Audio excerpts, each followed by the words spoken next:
Radio.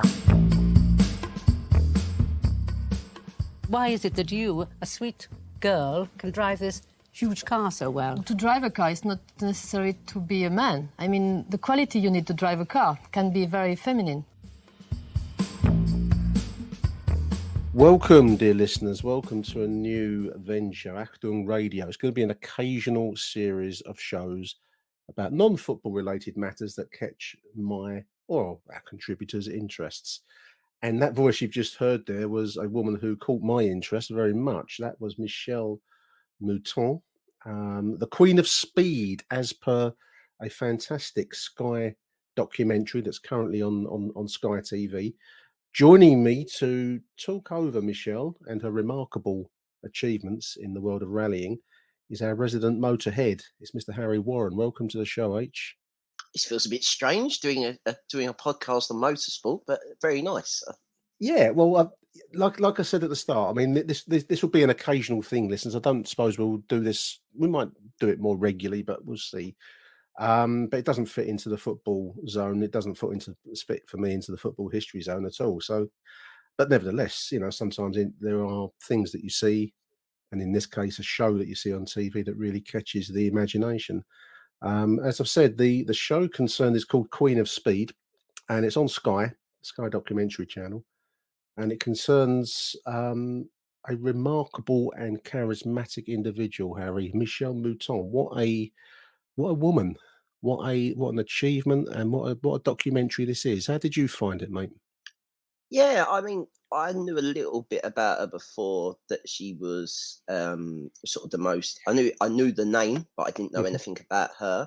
I knew she was for a long time. I saw an infographic YouTube video once before that showed the amount of wins for rally drivers, and I knew her name from being quite early on in sort of world rally history. She had quite a lot of wins, which madly was like 9 or something like that, which, right, you know, if you're talking about in motorsport terms, like a Lewis Hamilton's won over 100 Grand Prix, so it sounds quite low, but obviously that's quite a lot. But yeah, as soon as the documentary starts, it's very.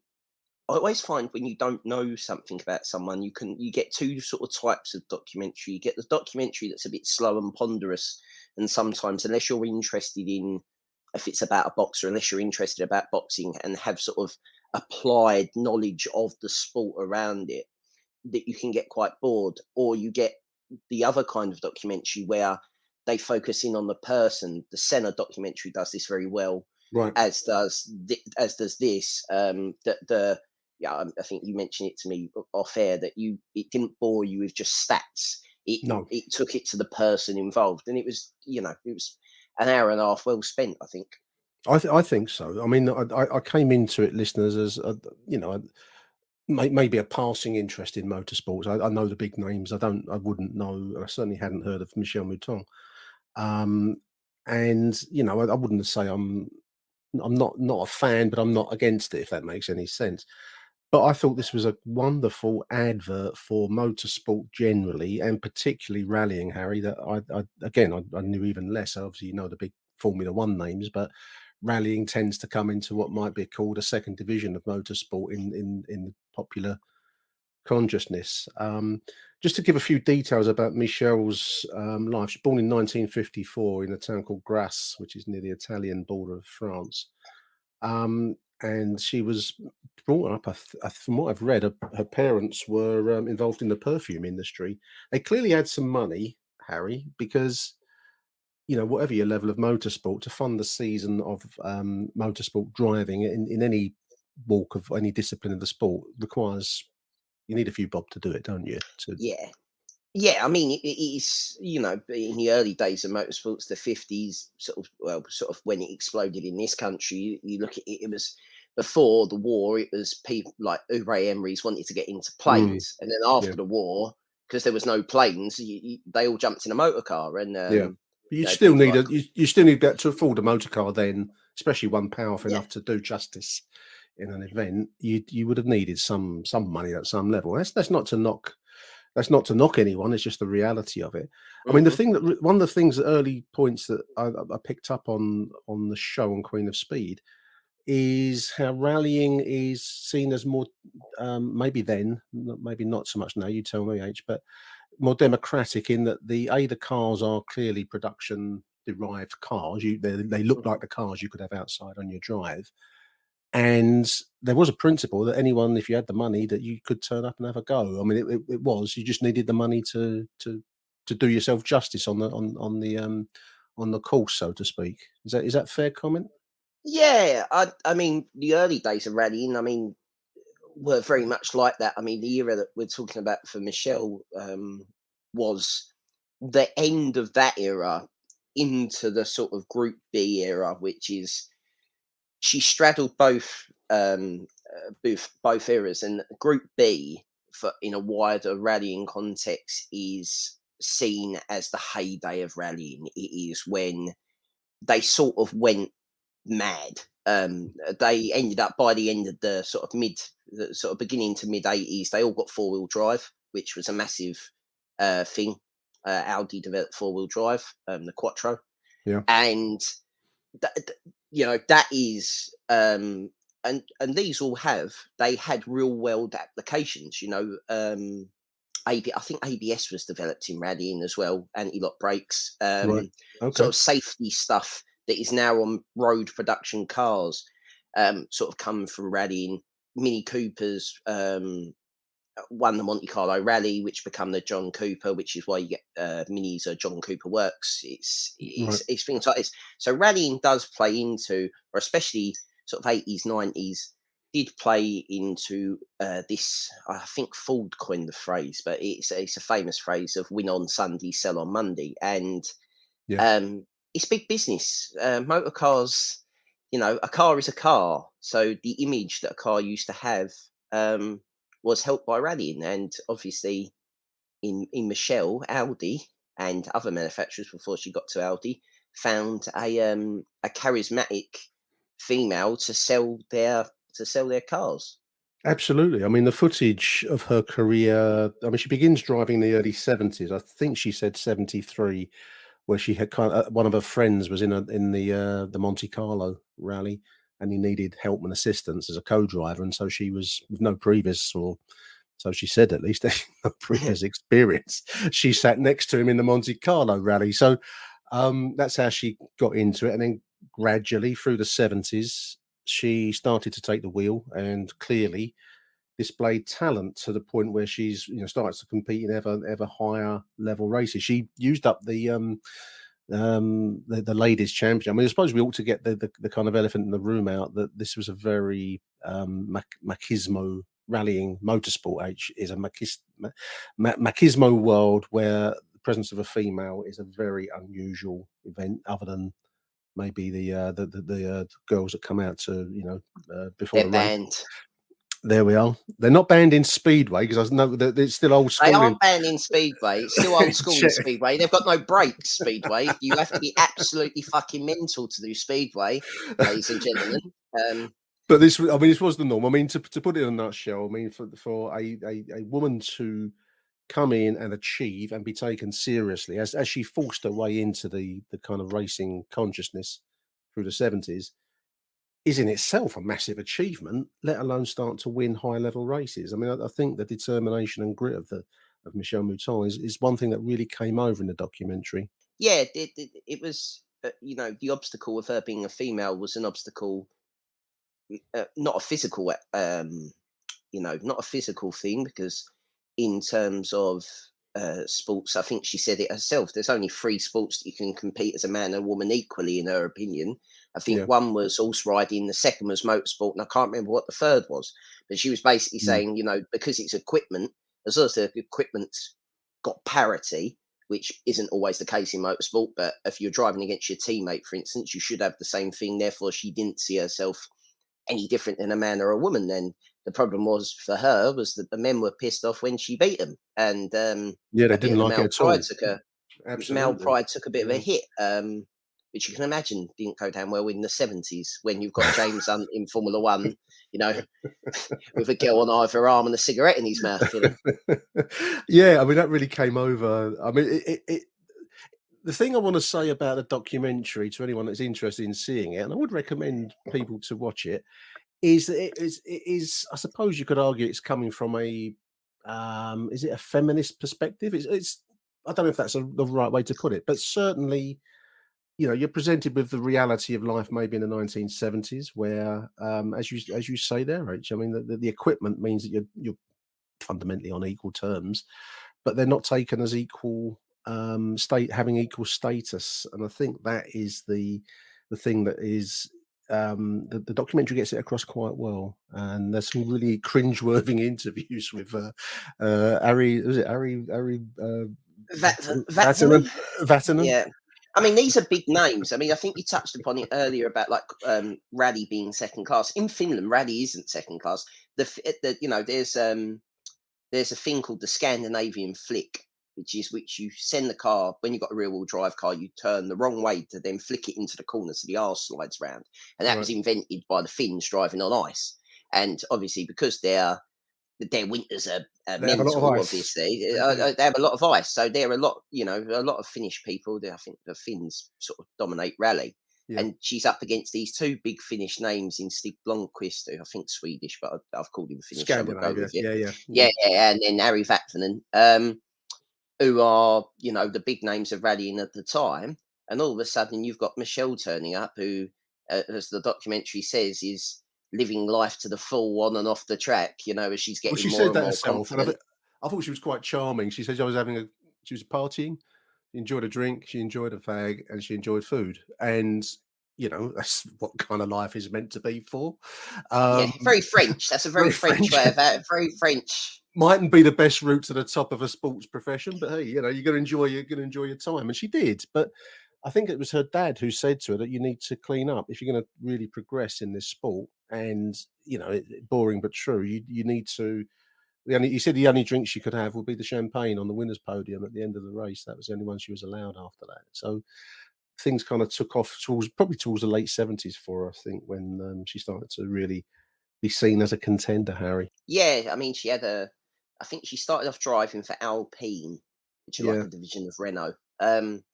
Then she went to Fiat, and anyone that knows that was anything about funny. cars, anyone that knows anything about cars, as I know a little bit, and she went, "I'm going to Fiat," and I just thought, well, this is going to when the French and Italians come together to do food, it's beautiful. When they That's come right. together to do cars, it's fucking chaos. And yeah, it ended in the way that I expected it to. Lots of Mamma Mia's and so on and so on. Well, I mean, But her earliest years with us Porsche 911. I think her dad bought her a Porsche 911. So I mean, this again going back to the start point. You need a few quid to get going in it. So for dad to buy a Porsche 911 maybe says something about the family's situation. But then she's gone to Fiat, and she was driving this 131, wasn't she? A Fiat 131 Abarth, I think they're called from memory. yeah.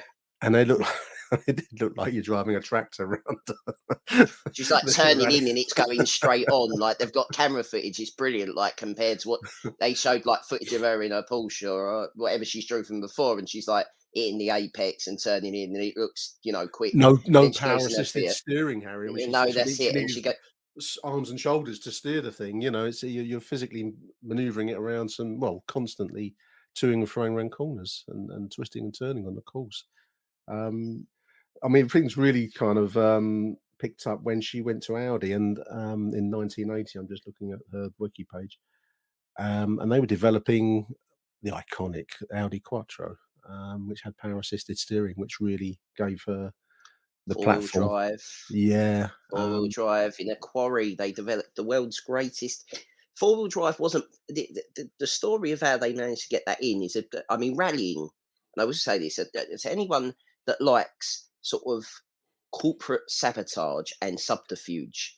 Rallying is the sport, especially like you can go back. There's stories are mental, and I think Jeremy Clarkson done a little bit. I think you can find it on YouTube about Lancia versus Audi in right. 1983. And in 1980, I didn't know this until I watched this. In 1980, Audi sort of got to the FIA and went to, there was a little bit in the rules and regulations for rallying and said no four-wheel drive cars can enter.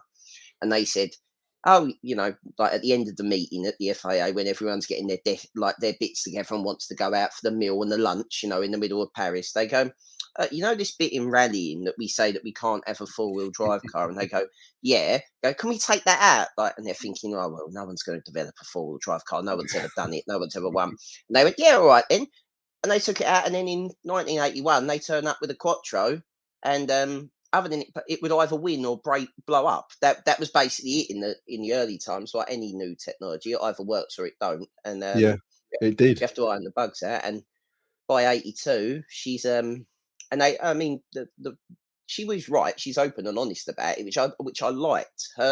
She doesn't sugarcoat anything, which I No. think a lot of documentaries are sometimes can sugarcoat sort of facts through rose tinted spectacles, where she's quite open and honest. She's like, well, Audi wanted to sell cars, and I was a girl who drove cars. So, Yeah. they was quite open and honest about that, which I thought was quite refreshing.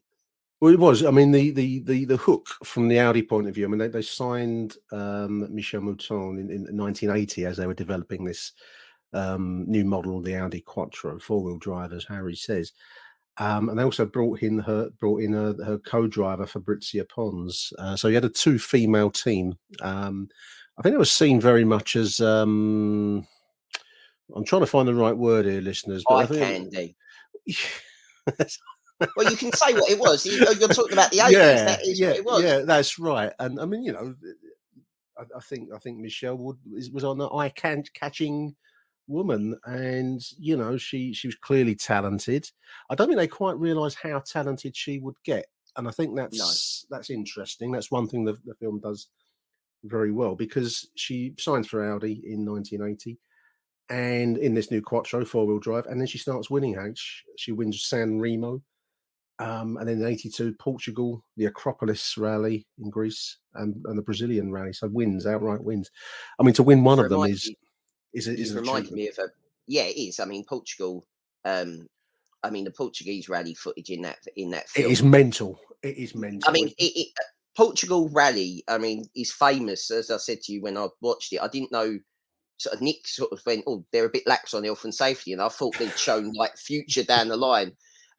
But no, they actually do show in the footage them removing fingers from air intakes because the fans Yeah, are so crazed they want to touch the car, which sounds absolutely like honestly, like there's a mental health crisis in this country. But to go past a 90-mile-per-hour moving vehicle and want to touch it and think you're not going to have your hands off, you've got to have a strong word with yourself, haven't you?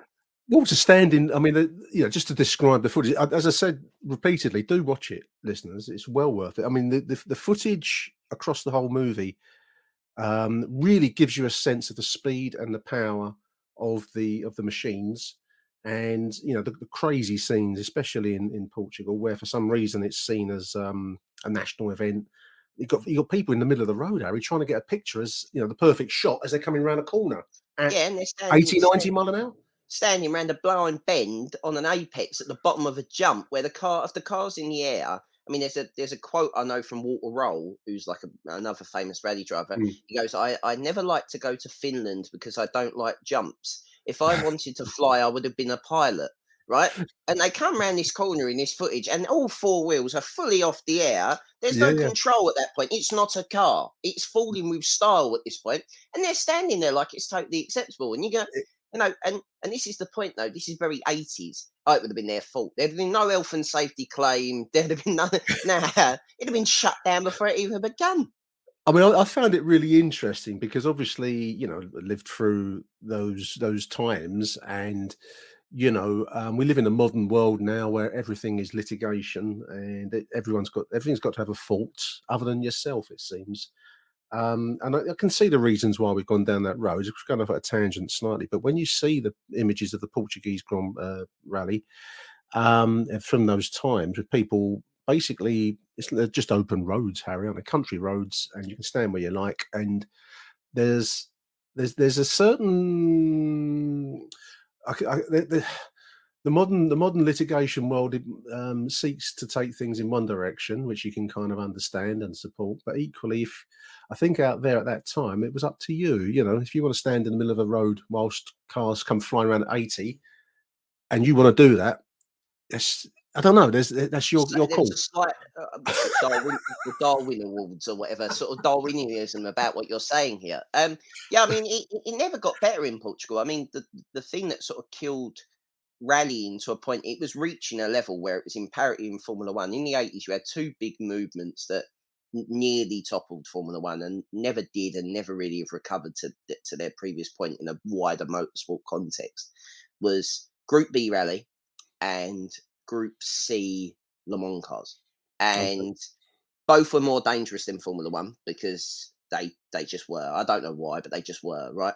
Mm. Rallying inherently is more dangerous because you're on public roads that have been closed for a specific amount of time, and as you can see from this footage, you'll be going up a cliff, and if you get the corner wrong, you don't end up in a barrier. You end up at the bottom of the cliff that you've just driven 50 Yeah, feet the up into the air. terrain is remarkable. I mean, like as you Right. say, you can go over a cliff is quite That's it. possible. Right. You Yeah, know, it happened with Henry Torven, and I think a couple of years later, he just went off a cliff in Corsica, and the car yeah. burnt to a crisp, and he was trapped inside it. In '86, they went to Portugal, and it was the crowd scene that you see there. It was even worse than that. I've seen footage, and someone goes off the road, and they went off at a corner, and it says in the footage they never thought they'd get it wrong. Like, these people that are standing there clearly don't think they're going to get it No, wrong, no. and one mistake, and unfortunately killed 12 people in '86, and that was the end of Group B rally, Yeah, as it was, and they never were a scary beast spitting. They used to spit fire out the tailgate. This is how much power they were running. They were running on fuel that was so corrosive that it would burn your skin if it touched it. Not like your petrol that you're getting out. And all these things get changed over time. But it was a time of excess. It was of its time, like most of the '80s stuff that you see now. And it's there's a wonderful part to of look me. at. Wonderful to Yeah, look at I it. mean, but then as well, it's the sponsors as well which always kill me. Now it's playing it back to football a little bit. I find it remarkable that you're allowed gambling, sponsorship across across that you can kill you, that basically financially ruin yourself in an afternoon of gambling, but beer and fags cannot be seen because they're dangerous. But yeah, they are. But you can't, if you smoke 40 fags as a kid, at Yeah, 18 or yeah. whatever, You and pay you a throw your guts up. price. Yeah, The same yeah. if we drink, you don't become an alcoholic in one sip, but you can become a gambling addict, and there's these weird sort of, we live in strange times, and this documentary was a bit of a nice hour and a half throwback to a slightly simpler time with a very interesting like an interesting lead role. I mean, Yeah. to put it into context of what she did in terms of motorsport wider, there's never been another female like her. That's the thing, No and one's that's the come close, they remarkable say. thing. One of the That's journalists the says no point. one's got even close to her. Well, I mean, the last Formula One, to put into Formula One, the last Formula One driver to attempt to qualify, because before 1994, you had to attempt to get into a race because they only let 26 cars in. We used to have sort of 30, 32 cars trying to get into a Grand Prix. Was a woman called Giovanni Amati. She was Italian. She Okay. tried to qualify in 1992 at Brabham, and she never did. Susie Wolff, who is is the wife of Toto Wolff, the Mercedes team director, drove for Williams for a bit. She never got into Grand Prix. They never let her have a go. There are girls out there. There's Sophia Flörsch, who is a German young girl, won a couple of races in this country in sort of like feeder series. But again, there's never been. This is the thing. There's a lot of thing about equality in things, and as long as the machinery is equal, which I think it is just purely on talent, because and talent and funding, I suppose, is the main thing. A lot of, and this is the same for men and female drivers within motorsport, is funding and opportunity of equipment, and there will always be a winner and there will always be a loser, and the clock stopwatch doesn't lie. So No. I think that's the interesting thing, is that makes her achievement, as it goes on longer without anyone coming near what she's done, it becomes an even more extraordinary piece of sort of history, shall we say. Absolutely. I mean, the other thing that just as you're speaking, I mean, it just struck me watching the documentary was her attitude to danger. I mean, self-evidently, to drive at speed in any contest of any kind, especially rally, and this movie really captures the danger of long distance rally driving. But her attitude to it is you just can't think about it. And I don't know that everyone can do that. I couldn't do it. I couldn't. The ability to dismiss the idea of danger both to yourself, but also especially in Portugal. She said that can't remember she put it now, but she compared the spectators. If you think about the spectators being in the road, you might as well pack up and go home because you won't drive. You'll go slower. You'll get beat basically. So you've got to drive with no thought to some level for the consequences both to yourself and externally. You've got to drive as though you're in some kind of individual bubble in some way. Not everyone can do that, Harry, can they? I mean, it's a rare person that can do that, I think. Yeah, it is. I mean, they're built from a different cloth, race car Yeah, drivers in general, regardless whether it's rally, Formula One, scramblers, speedway, you name it. whatever you want. Yeah, yeah, They don't see the danger. I think it's a high adrenaline sport. It's the same as any adrenaline driven sport where there's an element of danger, element of you. If you fuck up, you can really hurt yourself. It's not, absolutely. Yeah, you misplace a pass, or you miss it a shot in tennis or cricket or something, or darts or something, or snooker. The the error is the error, and there is no comeback apart from getting beat. If you make an error in a motor car, or you make an error in downhill skiing, or you make an error in bobsleigh or luge, you pay with the your crumple. life. Well, the crumple zones back then, especially in her era, you Yeah, had the bumper, the engine, your knees. This was it, and the crumple zone was your skin. This is why I always have, I love motorsport, but people who ride motorbikes at top level, the Isle of Man TT and stuff like that, you are mental. You are clinically not right, because in a car, stupidly, I believe the car is there to protect you more you have a so metal now box than around when. you, if nothing Yeah, else. which Yeah, it's got to get through that metal to get to you. yeah. Your skin is the thing that is protecting you, and that hurts. Yeah, it always strikes me as they're a different breed, most. And you hear them, like you hear stuff about Guy Martins, the other guy who's on the telly, and you look at some of the injuries and crashes he's had on that motorbike, and you think every time he looks at one, he sort of gets I can't wait to get on it. It'd be the fucking It last thing I'd must want to be. do. Yeah, I mean, it must be an addictive quality. I don't know, but as you put it well, cut from a different cloth. I think that's probably a good way to put it. I think that Michele Mouton is cut from a different cloth because I mean her achievements are magnificent. She came close to winning the world championship in 1982. She came She did. second, and it was only the tragedy of losing her father. I think she was on the last leg in was it Ivory Coast? I think. Yeah, Um, yeah. and she had a mechanical issue which allowed the Walter, who came over as a right cold fish, Walter Röhrl, the German, came over as a right cold fish. There's a wonderful breakfast because they signed for the same team, or he signs for Audi after this tragic loss. And there's like the stiffest breakfast table in the world where they all sat round eating their breakfast, and it looks like no fun to be sat next to Walter. But anyway, this is about Michele Mouton. The loss of the World Championship in 1982 remarkably didn't seem to. I suppose she's dealing with the grief of losing her father, so it didn't seem to affect her in a way that you might have thought. But I think it was a sliding door moment of her career, in the sense that, although she doesn't seem to care, but I from the can't believe documentary, which is, that. Yeah, I slightly think that events subsequently, her way of coping with the loss of her father is to bundle it all together. That seems to be her coping strategy for it. I think, you know, she 83. changes life completely. She ends a relationship. She starts up with a new guy. She kind. It's like, as you say, a sliding door moment. It's a The eight good the description. 83 the 83 season is the last time that a non-four-wheel drive car has won the world championship, and it was won by Walter Röhrl in the Lancia, who then moves to Audi in 84, which pretty much ends her frontline involvement with the team. I think by then Audi had probably pumped a lot of money into the sport, and the problem is with motorsport is that there can only be one winner of the drivers' championship, but teams' championship is where they get a lot of their money from, Mm. and you'll find this, especially, it's like now most people listening to this will know that Max Verstappen is Formula One world champion in highly controversial Circumstances, yeah. circumstances.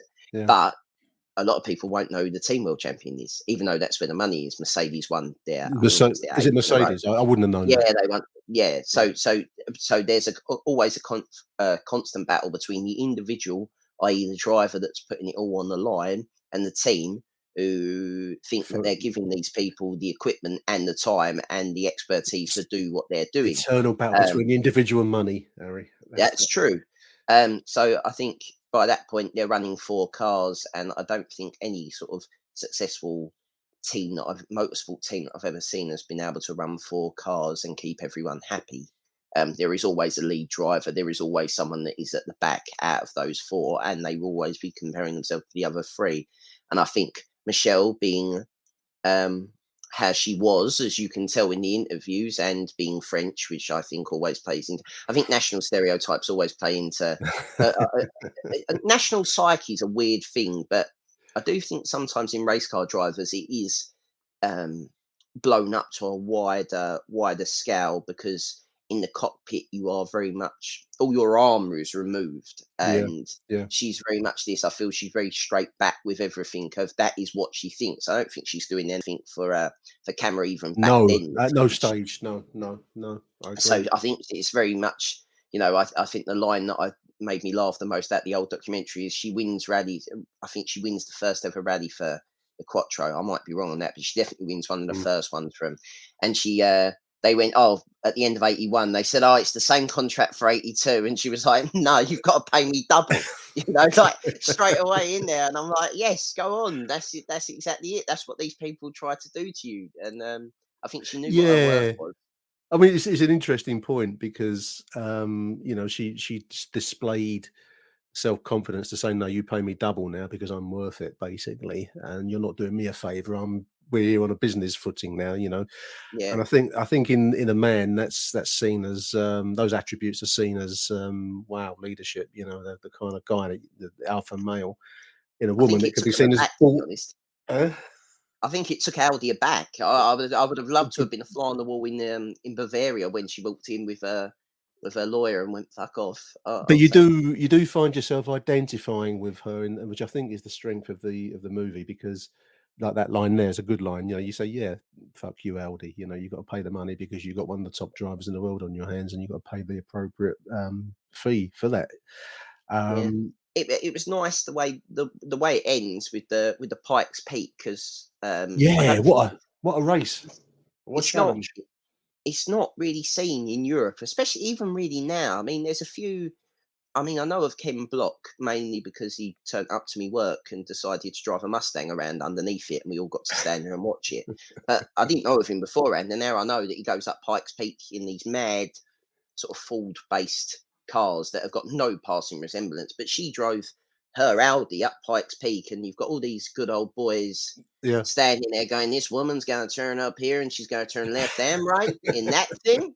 Like Well, con she not only American. won that event, Harry, she won it in a record time as well with her Audi as and they again. and they and they tried to nobble her because they punished her for going too quickly in the pit lane, and gave her I think they gave her a 50-second penalty or something, and she wasn't allowed to. Normally they get like a rolling start into it, and it starts on the roll. You can go to a not a standing start like you would do in a rally stage, and she had to do a standing start, so get up to speed Yeah. within the stage, and she still bloody won. And I don't know how long the record stood for. I should have really done that before I'd done this, but it would have been a long time, because four-wheel drive and that Quattro, I mean, it is a beautiful looking thing. I mean, one of them will set you back a lot of money. I mean, there's been an Audi Quattro now, one of the ones from the 80s. I mean, they might be made out of plastic and they might look a bit garish inside, but they're still worth every single penny if you can ever get your hand on one. That's wonderful. The Pikes Peak, which is kind of like a small mountain, I suppose, in America, and the challenge is effectively you've got to be the quickest to get up the hill, haven't you, from start to finish, and Yeah, it's it's a it's, hill it's, it's climb. a Yeah. pure time trial. And when she got punished, I think they got her blood up a little bit. I think she got pissed off with that, and she decided that she was going to she I think she threw caution to the wind as well. I can't remember how she put it in the I movie think there. she was going to win it or bin it. I think that was the line that I would have used. She's winning this or binning it, and if she bins it up here, it's going to be a fucking big one. But she might not walk away from it. But she decided there was going to be nothing left on that mountain. I mean, She left nothing there. Yeah. there was literally a clip. She's going through this double right-hander, and I'm like, literally, I took an intake of breath. The car sort of twitched, and I'm like, that is literally on the ragged edge. There is nothing left. There weren't even like 5% for sort of self-preservation. It was literally, I'm fucking doing this, and I'm not. I think as well. I think she fancied herself to win it, but I think it wasn't. I'm not just winning this. I'm fucking making a statement as well. Yeah, that's right. Yeah, in America, as you say, good old boys, blokes that think they know it, and she showed them, didn't she? Just, I mean, post career, I mean, the movies interspersed with her life now. I mean, basically as a grandmother. I mean, she's in a wonderful looking place. I'm guessing in the south of France, with her family around her now. And it's it's just the contrast with the little girl at the end, and her granddaughter says, "My granny used to be a racing driver." I thought that's a great thing. What a great thing to be able to say, "Nan, that was it." And the other one that made me laugh was that she's sort of like plays down her racing career and her achievements, and then you've got a co-driver, Pons, sort of sitting there, and she's got all the cups out, like everything that she ever done. I didn't know. I'd done some reading afterwards that she went back into rally, and Yeah. she was a co-driver in 1997, and she won the Monte Carlo again as the co-driver. Like all the way, all them years later, like that's mad. Like that's like proper modern rally. That's Colin McRae, like Carlos Sainz, like really mad. Like in a Subaru Impreza, from an Audi Quattro to a Subaru Impreza, that's like 3 years of rallying. So it just shows what talent she was as well, which is kind of a little bit underplayed in the film, to be honest. Yeah, I mean, it touched on the role of the co-driver. I think there was one where they're driving in fog, and I think the co-driver becomes the eyes of the driver pretty much because the visibility is so low. They touched on the friendship between them, and as you say, I mean the contrast in the trophy room, because Michele Mouton's trophies are all in a shed at the bottom of her garden, and she said, "I never look at them every now and again, Because they're in my head. Her I head, don't need yeah, to. i.e. very rarely, because they're all covered in dust and Yeah. untouched in years, whereas the other lady had them all polished in They a were sideboard." gleaming like the fairy silver, weren't they? And I kind of liked that, like a bit of football parlance for show us your medals. It was a bit like that. She actually, I mean, since retirement, I was just doing a little bit of research. I haven't done a huge amount of research on this, listeners, but Michele Mouton became involved with the FIA, the Federation of Automobiles. She helped form the Race of Champions, Harry. She helped put together the Race of Champions, which brought together NASCAR, Formula One, rally, and other disciplines. And she's taken part in some one-off races, and including in 2010, at the age of, what should be there, 56, she came second in the rally, the Moroccan rally. No bad achievement from scratch. No, jump back in the car. There is on YouTube a little bit of footage of her speaking and interviewing, and she's throwing a Porsche 911 around. She's saying, "I'm a bit rusty." They don't look rusty. fucking hell, yeah. It's one of them where it's a bit like there's no real sport where they can do that.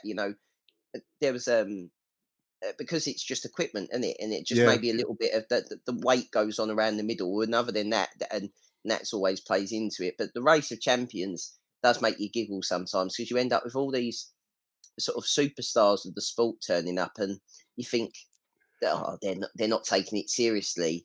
And then sort of the first day they might not be taking it seriously, but by sort of the second day, the competitive juices is going, and the friendly sort of tap on the backs and stuff like that is no longer happening. It now is the game face comes down, and once the visor closes, I suppose you never lose that. First. She touches on that in the little YouTube interview. She's saying that the very French way, the competitive spirit, and I think that's what she had in bucket loads. I mean, just to sum up the film, Harry. I mean, as I said at the start, I came into it as a not non-fan, but I don't follow the sport. I thought it was an excellent advert for rallying. I mean, if that's the purpose of the documentary, to encourage interest, well, it achieved it, because I've now followed the rally on Twitter, and I will take an interest in who wins and how the season goes. And I think that's got to be, fundamentally that was the purpose of it, as well as information about Michele. Yeah, rally's good. Rally and rallycross. Rallycross is, I mean, I've always had a sort of soft spot for rallycross, mainly because I had a VHS video tapes off the BBC back in the day. That I always used to get put on if I wasn't well as a child, and you'd have Murray Walker commentating over it. We had Will Gollop and Martin Shanker in an RS200 and a Metro 6R4 racing each other around Brands Hatch. And yeah, rallycross is basically rallying, but on the circuit you can see all of it, so it's good. But that still goes on. The rally to me has sort of fallen off in my motorsport radar recently, mainly because Britain, and this is very Anglo, very English, that because we don't have anyone who is a household name, and this may be playing. I know we've got something Evan. I think it's Ifon Evans or something like that. So you think he's Welsh, but we haven't had anyone win it for quite a while. I think the last winner we had was the dearly missed Richard Burns, who died in, I think, 2003 of brain cancer. Right. Very, very young. And Colin McRae, of course, who died in a helicopter crash. They were sort of the two big names that were around in Subaru Imprezas. That was my dream car as a kid, to own a Subaru Impreza, showing my age. But that was like the last time that I really paid attention to it. So yeah, I might get back into it. It's difficult to watch, though. This is what I was just going to say. I mean, I haven't been to Brands Hatch since I was a kid. I wasn't really paying attention, but I think the beauty of a track-based event like Brands Hatch and I guess Silverstone and any venue of any kind is you can see largely the event unfold in front of your eyes, whereas rally is over long distances, and unless you're watching it on television, which immediately you can't beat being there, in my opinion. But the TV probably suits it best because of the difficulties of coverage. So yeah, I mean, I can imagine it being, it's a hard one to get straight into. But this movie, I felt, did a good job of inspiring certainly a measure of interest in the sport, which otherwise wouldn't have been there. So I take my hat off to it from that point of view. And I take my hat off to Michele Mouton, who is as compelling a character now as she certainly was in the 70s and 80s. And the movie really delivered on that front. I really enjoyed it, Harry. So yeah, it was good. It was really good. I'll say more. I think that Sky documentaries has got a couple of good ones on there. I've got Tyson Bruno to watch still, and I watched the '89 documentary, which for someone who wasn't alive in '89, it's the Arsenal game at Liverpool, and the sort of lead up to that. My dad can't watch it without mentioning the fact that Briley scored a goal at Highbury that was offside, that wasn't offside. It's like, yeah, anytime that's mentioned, it's like a standard. It's a bit like, it's a bit like mentioning whenever anyone mentions Princess Anne, you have to mention that she used to own a Reliant Simulator. Did you know that? It's sort of one of those jokes. We might come back to some of those later on in over the weeks and months ahead. So, but that's brilliant. Really enjoyed the documentary. The name of the show is Queen of Speed. You can get it on Sky Documentary Channel. I don't know if it's anywhere else out there, but certainly it's on Sky. On demand. On demand. And I'd recommend it. I'll give it a strong rating, even if you're not necessarily motorsports fan. Huge thank you to Harry for coming on Achtung Radio. New departure for us, mate. Yeah. We'll come back and do some more. Nice one. Well, thank you for your time, Harry, and I'll let you crack on, mate. I have been driving Porsche, when my career in 77, I did a complete season on Porsche, and then I drove also London to Sydney with a Tuthill Porsche in 2000 with Francis Tuthill.